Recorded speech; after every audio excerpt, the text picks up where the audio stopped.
Hey, what's going on? My name's Lee Hopkins. My pronouns are he, him, his, and I'm a transformational coach for the Patterns of Possibility. The Patterns of Possibility is all about helping you replace harmful patterns with new possibilities. In this video, I'm going to use my skill as a transformational coach by answering some of these questions that I found in the subreddit of friendship advice.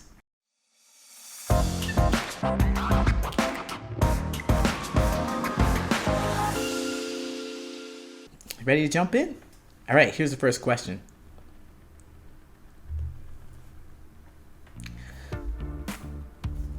Very unusual situation with close friend. Could seriously use some guidance and advice handling this. Thanks. The scenario is I asked an old close friend of mine to house sit for a few days because I was going to be out of town for a month, but something comes up and I fly back sooner than I was supposed to. I found out that he had used my medication, borrowed some of my exercise equipment without asking.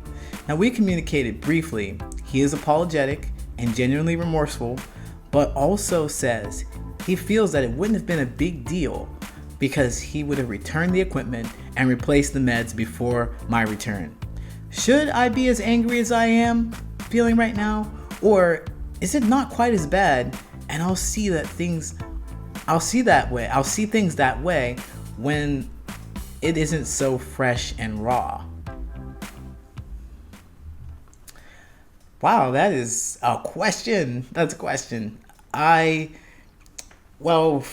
course, I am feeling like you deserve to be upset. Of course, you always are able to have your feelings, no matter what the situation is, no matter if you misunderstand the situation, your feelings are absolutely valid and they're worth investigating.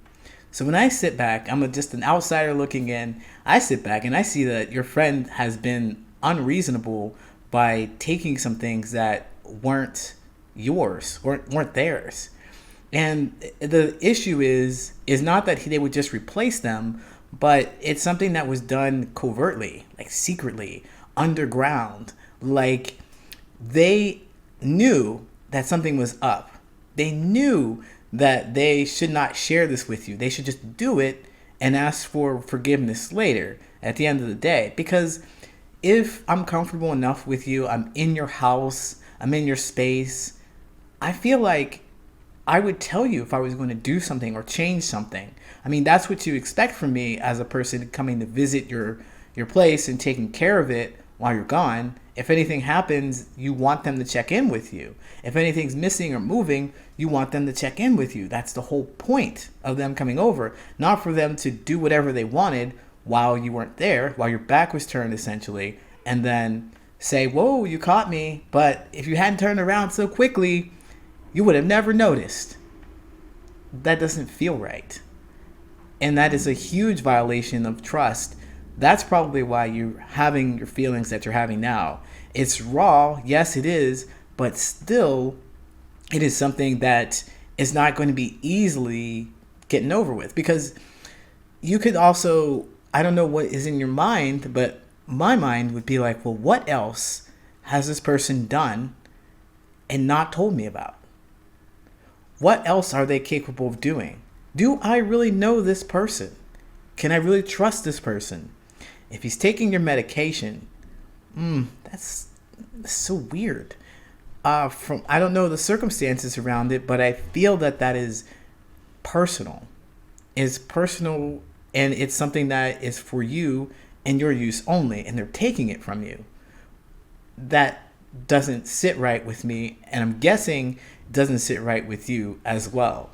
So as far as having your feelings, as far as being upset as you are now, of course you're going to be upset. Of course you're going to feel a little suspicious. And this is surprising new behavior from a person that you felt you known for a very long time. You have to take a moment for yourself.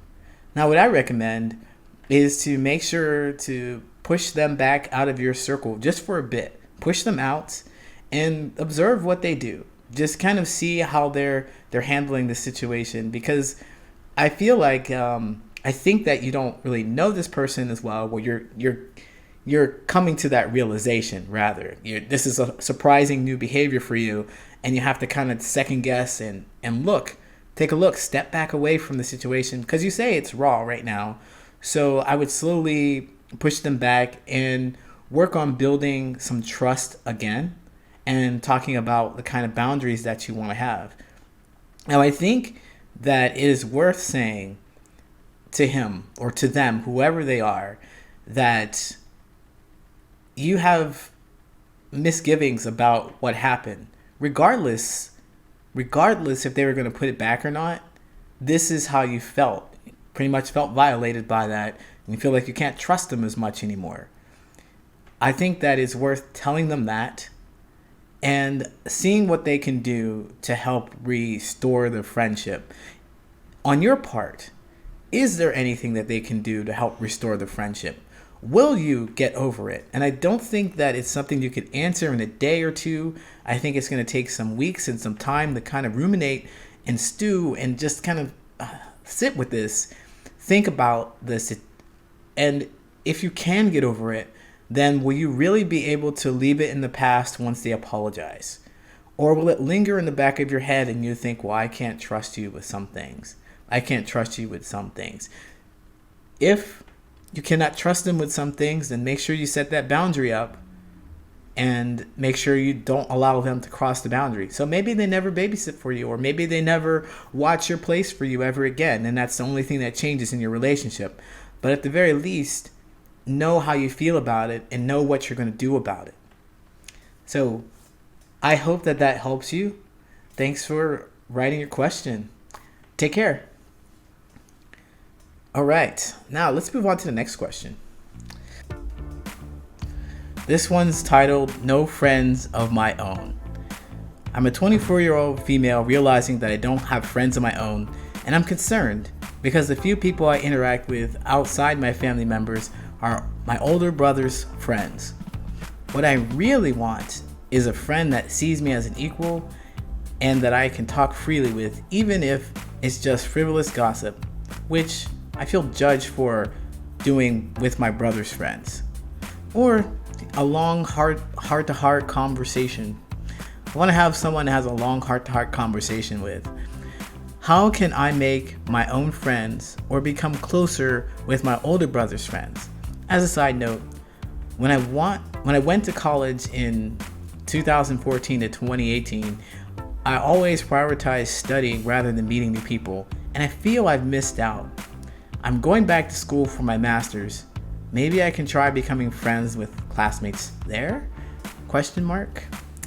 Well, that's interesting. No friends is pretty difficult, especially in this time of the coronavirus. It's really hard to meet people and make connections because we're not seeing each other face to face, not looking each other in the eyes. We're not able to see each other, and feel each other's essence essentially. So it's really difficult to make friends. And I feel for you because all you have are some guys to hang out with, and they're not really interested in the gossipy things that you want, the heart to heart.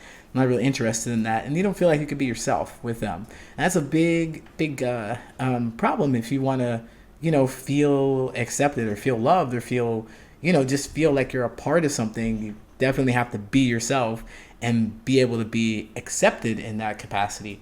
So for you, I would say I'd recommend that you not try to get closer to your brother's friends. I think that it's best for you to put more energy into finding other people to hang out with. So you said you're going to school for your master's, and that might be a place where you can connect with people because you have this commonality of studying for some particular degree together. So maybe you'll have something in common that you will find with the people who are going to school with you or classes with you. So I want to say though that when you're going to look for friends or just people to be in your life, it's very important that you know what your boundaries are, but also your values. Like what is really important to you? Because a lot of people mention that there's some things that they won't do, but they don't really talk about the things that they really want to see in another person.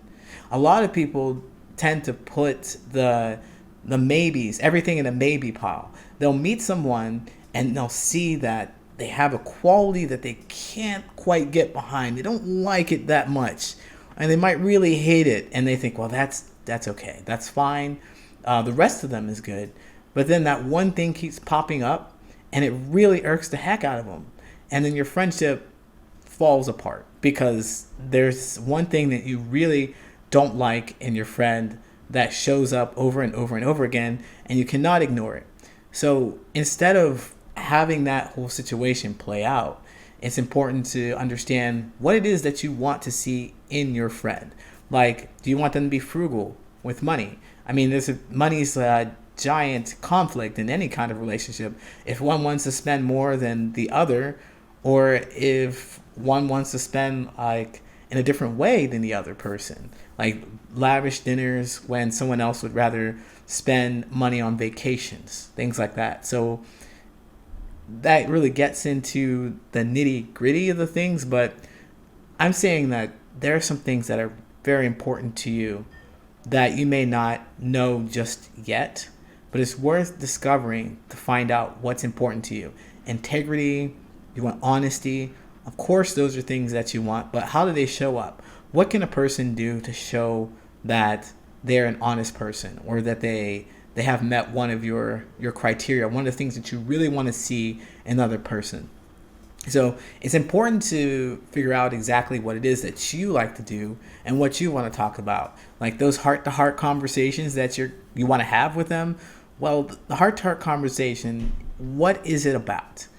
Is it about some relationship that you've had with your parents and you're talking about that? Is it a mishap that you've had at work you're talking about? Is this person constantly giving you advice? Are you constantly giving them advice? How does your relationship look? Do you like getting advice? I know sometimes I don't ask for it, and so I don't want it. And if I bring something to a friend, and if they're only going to give me advice, then I'd have to question or think about if I can bring them something that's really important or heavy on my heart. They're not going to listen to my feelings. They're more going to say, okay, you have feelings, great, now here's how you fix it. And sometimes, for a heart to heart, you just don't want that. You want somebody to listen to you. So look for those things that are very important to you. The heart to heart, I would start there and I figure out exactly what that looks like. What are some of the things that you're very interested in that you can talk about all the time? Start talking about those things all the time, and you'll find that people who enjoy those things that you enjoy will start coming closer to you, and the people that don't will start moving away. And it'll make a nice, great little path for you to select the kind of people that you want in your life. So I hope this helps. Best of luck to you. You're 24. You have so much more life ahead of you. So you're going to find some great people along the way. All right, next question. Now this one. Is my friend a toxic friend?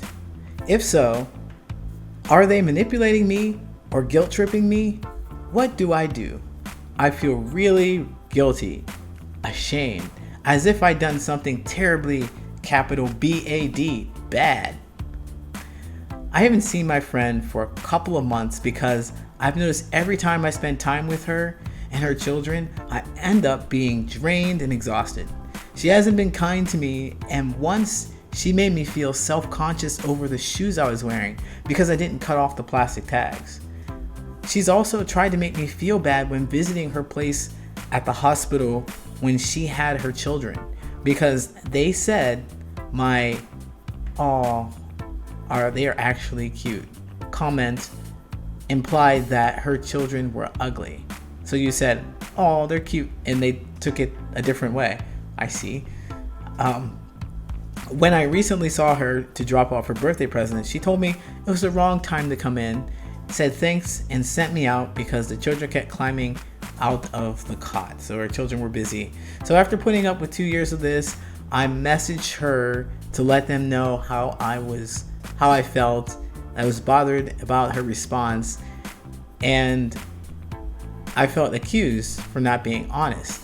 The tables have turned, and it's less a focus on what I originally was talking about. This isn't the first time she has displayed this behavior. Wow, I know I just said a mouthful here, but it sounds like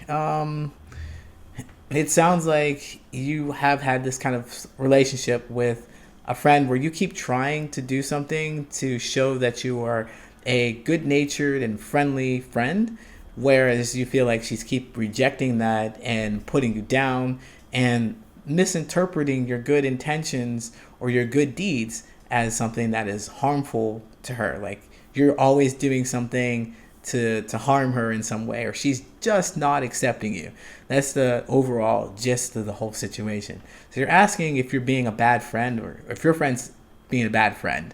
Well, it definitely sounds like the relationship is very strained. I want to say that toxic is probably the right word to put on there, because if you're meeting them and you're not feeling energized and full and happy after your conversations, after your interactions, then there's something wrong there. There's something that is out of alignment. I mean, with everything that friends are supposed to do. They're supposed to be supportive. They're supposed to lift you up, empower you.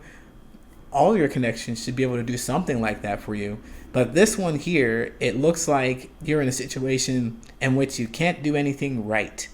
Now, this one seems familiar to me. It feels very familiar. No matter what you do, no matter what you try, they're going to reject your gestures. It sounds like that's what's happening with your friend. So you have these shoes on and you're probably like, oh, they're great shoes. And the first thing they point out is the fact that you have tags on them. Okay, well, darn, you thought you had it right now. You go and see these kiddos and you say, oh, they're so cute. And they're like, what? Why'd you say they're ugly? But that's not what you said. What? And then you're like, oh, I can't get it right. And you try again. Birthday presents. Bring them over. No, I'm sorry. Your birthday presents not at a good time. Not even thank you for the birthday gifts, but you came at the wrong time. Leave your gifts and get out. Wow. Your relationship does sound very, very, very toxic. Essentially, so the question for you is then, now that I believe the answer is yes, the relationship isn't working for you, it's not helping you, it's not serving you, then what is it about this relationship that you keep returning to? Why do you keep returning to this? Is there something about their approval that you really need? It seems like it. Then if that's true, then why their approval? Or why any approval? So I know it's out there, it's a cliche, but it's been said that we only allow others to treat us as badly as we would treat ourselves, or no worse than we would treat ourselves. So essentially, if this person is treating you badly, then there must be a feeling about you that you may feel like you deserve it, or do you need to try harder, or is there something else that you can do? So there's a belief there that's blocking you from essentially letting this friendship disappear and die. And I think that it's worth investigating to understand, why are you feeling that way? Why is it okay to keep trying with this person? I hope that gets you started on your journey to figuring this out, because it may take some time to understand, but I encourage you to take a really good look at why you feel the need. What is it that's driving you to be favored by this person? All right, I hope that helps. All right, let's move on to the next one. Am I wrong for feeling this way? I love these questions. Am I wrong? Yes or no question. Well, I have had this friendship for about a decade now, and I feel like she barely puts any effort into it. I try not to take it personally, because I know she's not a very expressive person in relationships, but I feel like I've always been there for her. I always look out for her and can't always say the same. More specifically, she never really asks me how I'm doing, or how school or how my relationship is going. The conversations tend to revolve around her unless I bring something up, and in a decade that I've known her, she has never gotten me a gift or just even a small token like a card. I'm thinking about addressing the relationship in its entirety, but I don't want it to be awkward, as it's already hard to keep long conversations with her.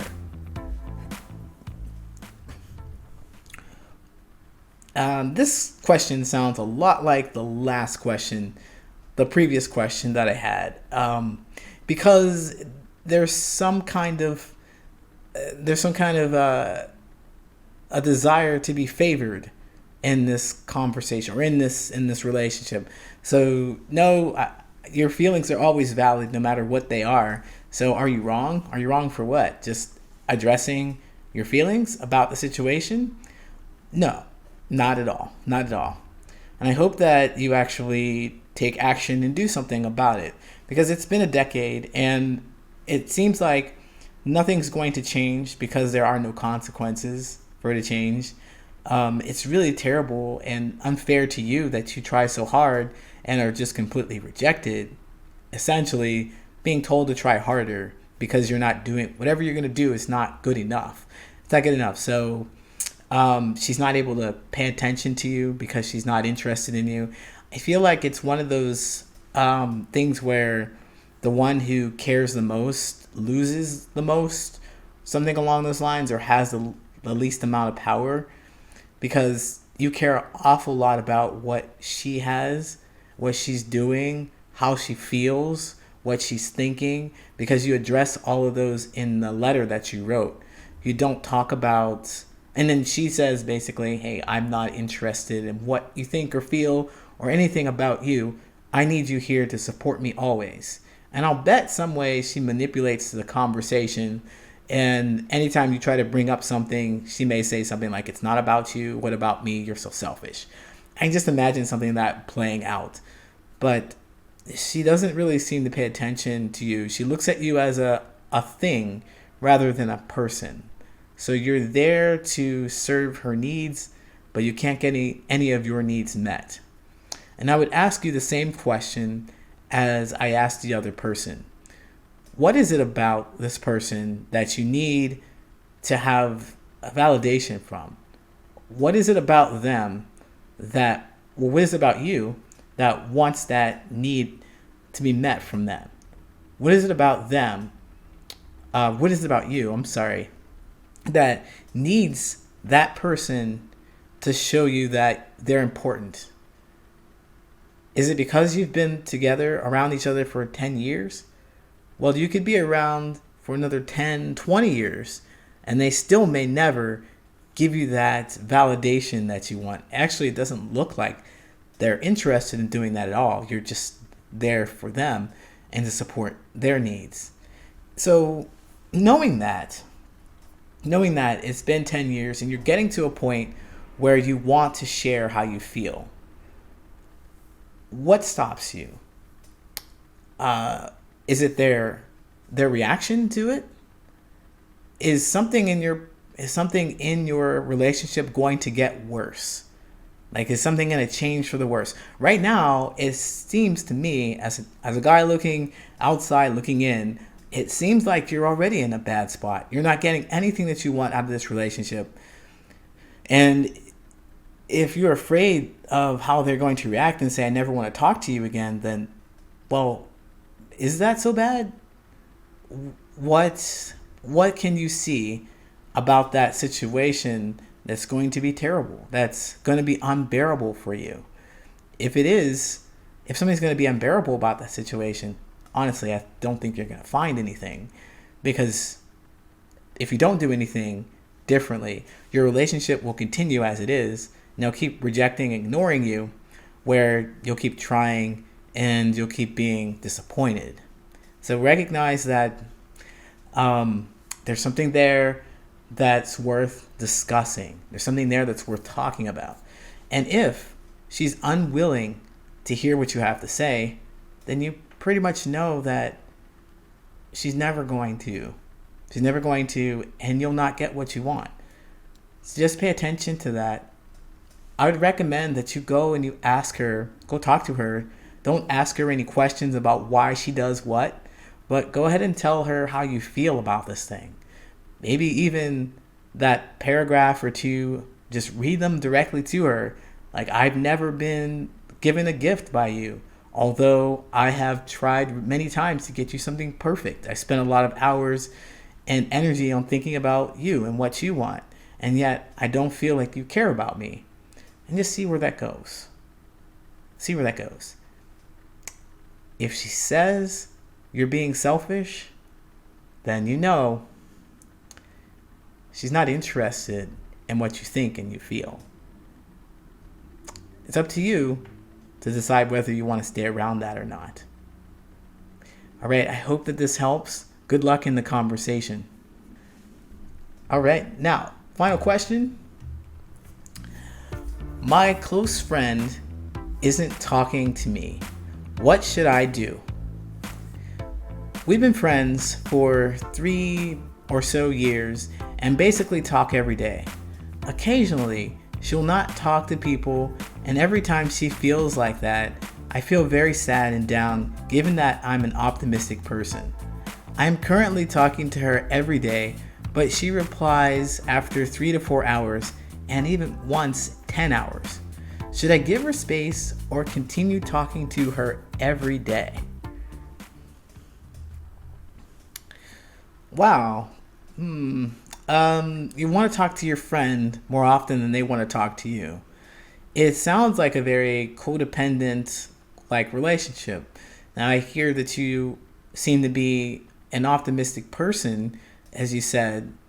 So then I'm not quite sure where the optimism shows up here.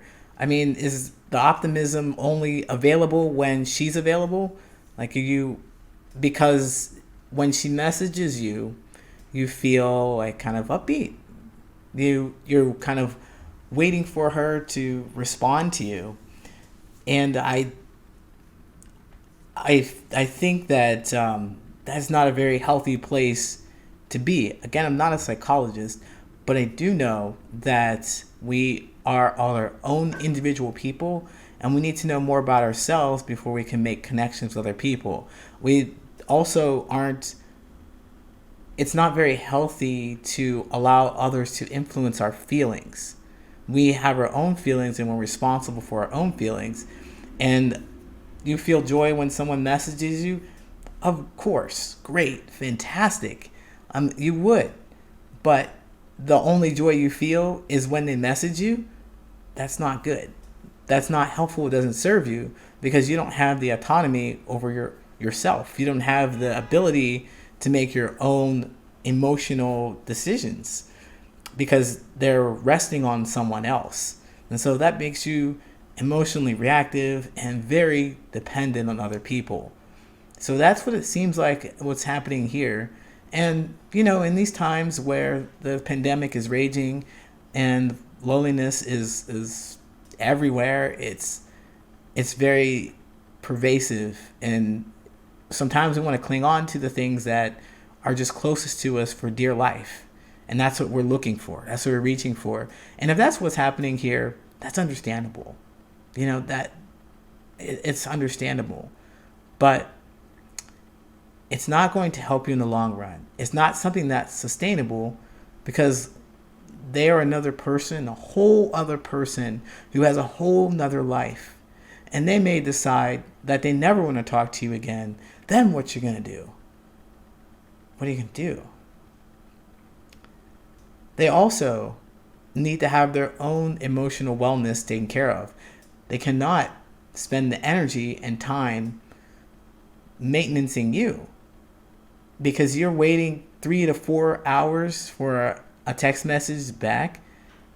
You're upset or you're feeling like they don't want to talk to you. If it's been 10 hours, sometimes many people don't talk to their friends for a while. They may not respond in an hour, 2 hours, 3 hours because they're busy doing something else. They might be sleeping. They might be cooking. They might be out for a walk. They may just want to do something that's not talk to you. And it doesn't seem like it's okay. that needs to be okay with you. You need to be able to sit with yourself and enjoy your own company rather than waiting on someone else to perk you up, to pay attention to you so that you can feel good. You are probably an awesome person just as you are, because I know we all just are. We all have something interesting within us. So what I would recommend for you, now you asked if I don't know what you asked. I forget. Honestly, it was all about your friend and have your friend being upset with you, or not being able to talk to your friend. And there was some, it just felt like you were wondering how you can talk to your friend more. And I think that the solution is not necessarily talking to your friend more. It's practicing being able to talk a lot less to her and a lot more to yourself. There's a relationship that you don't have with yourself, it seems. So when you're alone, you should be able to enjoy your own company. And that usually works with things that will stimulate your mind. Do something by yourself, but for yourself. So I don't mean watching Netflix and Hulu. Doing those kind of things will just make you feel kind of drained and depressed. Because if you're vegging in front of that, you're not using your mind, you're not stimulating yourself, you're not learning anything new. And your mind craves it. It needs to learn something new all the time. It needs to understand what's in its space all of the time. Those are the things that get your synapses firing. Those are the things that excite you about life. So the more you learn about yourself, I'm telling you, there's endless opportunities to learn about you and who you are and what you do. I recommend trying something new and different and thinking about how you feel about this new and different thing. Actually writing it out would be best. I think that journaling and meditation are very important things to get to know yourself a lot better. You focus on exactly who you are, like really tune out everything else that's happening when you meditate and focus on who you are, how you're breathing, what you're thinking, how your hands feel, how your fingers feel, how your legs feel, and you go inward and you start really to get to know yourself. It's very, very interesting and exciting. But if that's not exciting enough, I'd recommend doing something that you haven't tried before and writing about how you feel about it. Just writing it out. You have to really think about how much you enjoyed the experience or disliked the experience.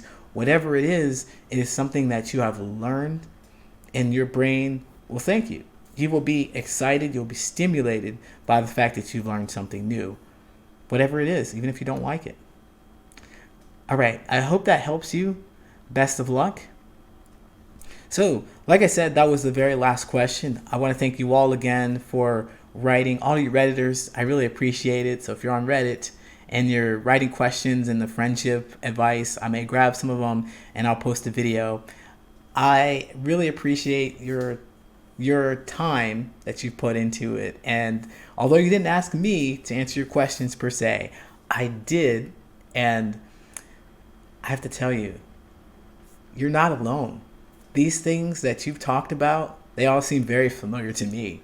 And I'm sure millions of other people have had the same experiences. So no shame in that. All right, I'll see you next time.